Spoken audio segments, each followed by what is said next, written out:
Assalamualaikum warahmatullahi wabarakatuh. Selamat pagi anak-anak semuanya. Apa kabar? Alhamdulillah baik ya.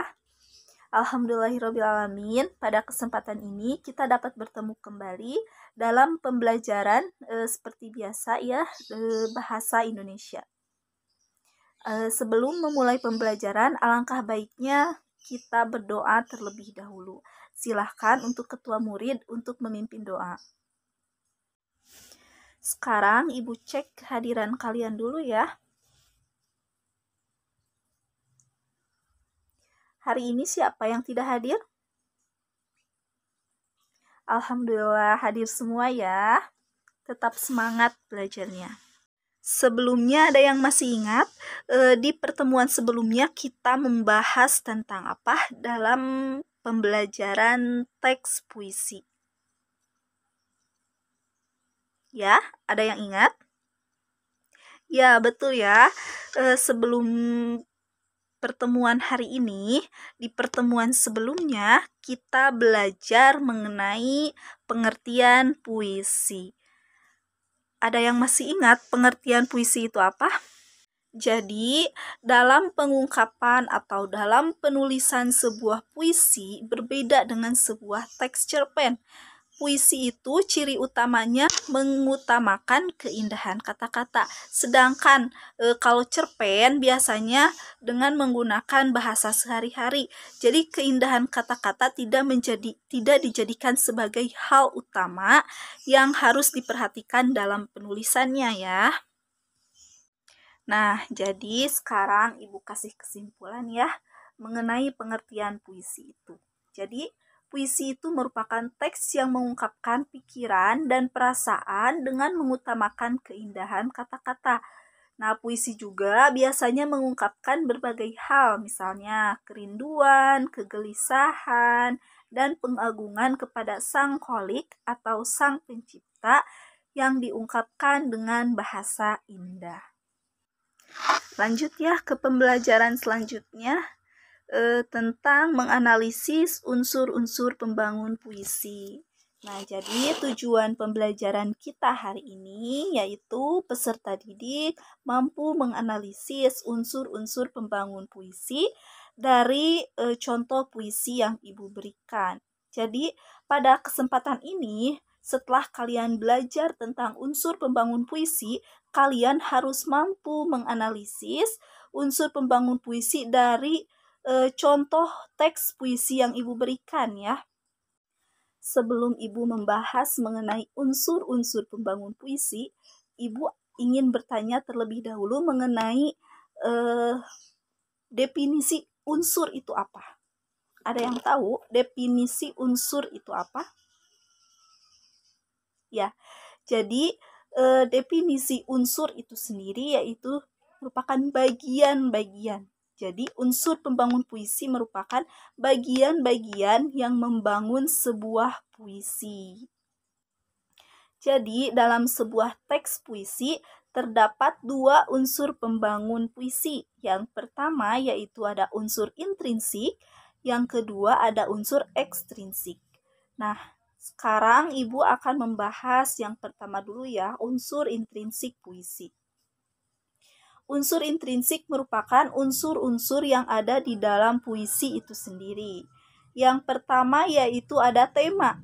Tema itu merupakan pokok gagasan utama. Nah, yang kedua ada rima atau irama.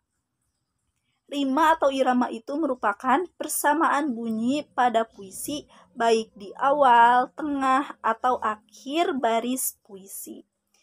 Selanjutnya ada rasa, merupakan sikap penyair terhadap pokok permasalahan yang terdapat dalam puisinya. Selanjutnya nada, sikap penyair terhadap pembacanya. Ada amanat, merupakan pesan yang terkandung di dalam sebuah puisi. Nah, amanat ini dibagi menjadi dua bagian. Yang pertama yaitu ada amanat yang tersirat dan amanat yang tersurat. Yang pertama yaitu ada amanat tersirat. Amanat tersirat ini di mana si pembaca harus menyimpulkan keseluruhan isi puisi, baru si pembaca tahu amanat yang disampaikan puisi itu. Yang kedua ada amanat tersurat. Nah, kalau amanat tersurat ini amanat yang tertera langsung di dalam teks puisi. Jadi si pembaca tidak usah menyimpulkan isi puisinya karena si amanatnya itu sudah tertera langsung di dalam teks puisinya. Nah, unsur intrinsik yang selanjutnya yaitu ada gaya bahasa. Gaya bahasa merupakan penggunaan bahasa yang bersifat seolah-olah menghidupkan dan menimbulkan makna konotasi dengan menggunakan bahasa figuratif. Yang selanjutnya ada tipografi, yaitu bentuk penulisan puisi yang dipenuhi dengan kata, tepi kiri, kanan, dan tidak memiliki pengaturan baris. Yang selanjutnya ada imaji, merupakan sebuah unsur yang melibatkan penggunaan indera manusia. Dan selanjutnya ada kata konkret, kata yang memungkinkan terjadinya imaji.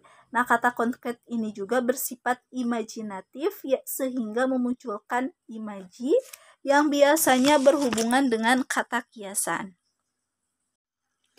Nah, selain unsur tersebut, ada juga majas ya yang termasuk dengan unsur intrinsik itu. Majas yaitu bahasa kias yang menimbulkan kesan. Kemudian ada konotasi kata yang bermakna tidak sebenarnya. Dan terakhir ada kata berlambang, merupakan sebuah simbol atau sesuatu seperti gambar, tanda, ataupun kata-kata yang menyatakan maksud tertentu. Nah, yang barusan Ibu paparkan merupakan bagian-bagian atau contoh-contoh unsur intrinsik yang terdapat dalam teks puisi. Nah, untuk unsur intrinsik puisi sudah Ibu jelaskan semuanya, sudah Ibu paparkan. Dan selanjutnya ada unsur ekstrinsik puisi. Nah, ada yang tahu unsur ekstrinsik puisi itu apa? Unsur ekstrinsik puisi itu kebalikan dari unsur intrinsik puisi.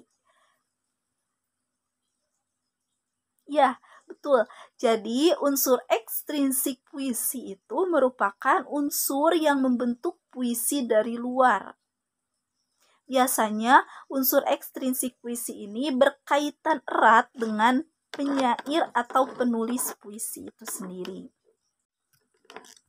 Nah, unsur ekstrinsik puisi yang pertama yaitu ada unsur biografi. Unsur biografi ini merupakan latar belakang atau riwayat hidup dari penyair puisi. Yang kedua ada unsur sosial. Nah, unsur sosial ini merupakan kondisi dan situasi sosial pada saat puisi itu dibuat.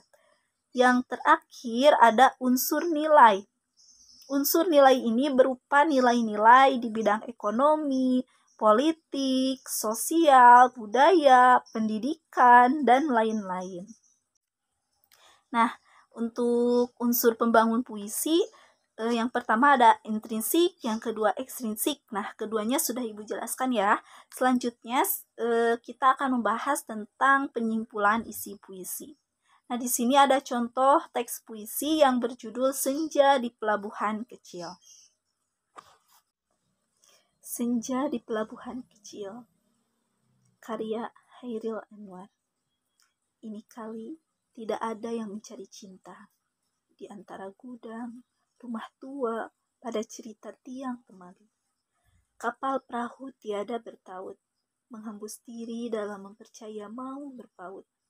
Gerimis mempercepat kelam. Ada juga kelapak elang menyinggung muram. Desir hari lari berenang, menunggu bujuk pangkal akanan. Tidak bergerak, dan kini tanah, air, tidur. Hilang ombak, tiada lagi. Aku sendiri, berjalan menyisir semenanjung. Masih pengap harap, sekali tiba di ujung, dan sekalian selamat jalan dari pantai keempat. Seduh penghabisan bisa terdekat. Nah, sekarang kita analisis ya makna puisi, isi puisi yang barusan Ibu baca yang judulnya Senja di Pelabuhan Kecil. Coba lihat bait pertama ya. Bait pertama itu menceritakan tentang cinta yang sudah tidak dapat diperoleh lagi. Yang bait kedua menggambarkan perhatian penyair pada suasana pelabuhan dan tidak lagi pada benda-benda di pelabuhan yang beragam. Yang bait ketiga menggambarkan pikiran penyair lebih dipusatkan pada dirinya sendiri dan tidak lagi kepada benda-benda di alam. Nah, materi untuk hari ini sudah Ibu paparkan, sudah Ibu jelaskan mengenai unsur intrinsik puisi, unsur ekstrinsik puisi, dan mengenai penyimpulan isi puisi. Selanjutnya, Ibu akan memberikan kalian tugas untuk mengidentifikasi sebuah teks puisi dan menganalisisnya dengan cara menjelaskan unsur pembangun puisi yang ada pada teks tersebut.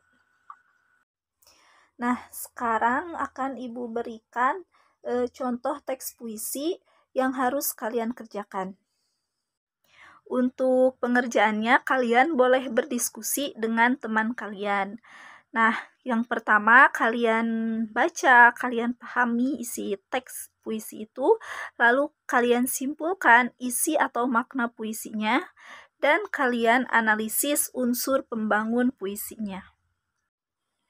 Selanjutnya, jika kalian sudah selesai mendiskusikannya, kalian presentasikan hasil diskusi kalian. Kemudian akan Ibu berikan sebuah pertanyaan berupa kuis agar kalian aktif dalam pembelajaran. Baiklah, untuk sesi penugasan sudah selesai ya. Sekarang kita akan membuat kesimpulan mengenai pembelajaran kita hari ini. Silahkan bagi kalian yang mau menyimpulkannya. Ya, jadi kesimpulannya bahwa puisi itu merupakan sebuah karya sastra yang mengungkapkan pikiran, ide, gagasan, ataupun perasaannya dengan mengutamakan keindahan kata-kata. Kemudian dalam penulisan teks puisi juga tidak terlepas dari dua unsur penting, yaitu ada unsur intrinsik puisi dan unsur ekstrinsik puisi. Sebelum mengakhiri pembelajaran hari ini, barangkali di antara kalian ada yang belum paham mengenai pembelajaran kita hari ini. Boleh kalian tanyakan. Ternyata sudah paham semua ya. Baiklah, untuk pembelajaran selanjutnya kita akan masuk ke submateri mengenai menulis teks puisi. Jadi, kalian sebelum memulai pembelajaran, boleh kalian cari referensi dulu mengenai cara-cara menulis teks puisi ya. Baiklah, untuk pembelajaran hari ini Ibu cukupkan sekian. Kurang lebihnya mohon maaf. Semoga ilmu yang Ibu sampaikan bermanfaat. Wassalamualaikum warahmatullahi wabarakatuh.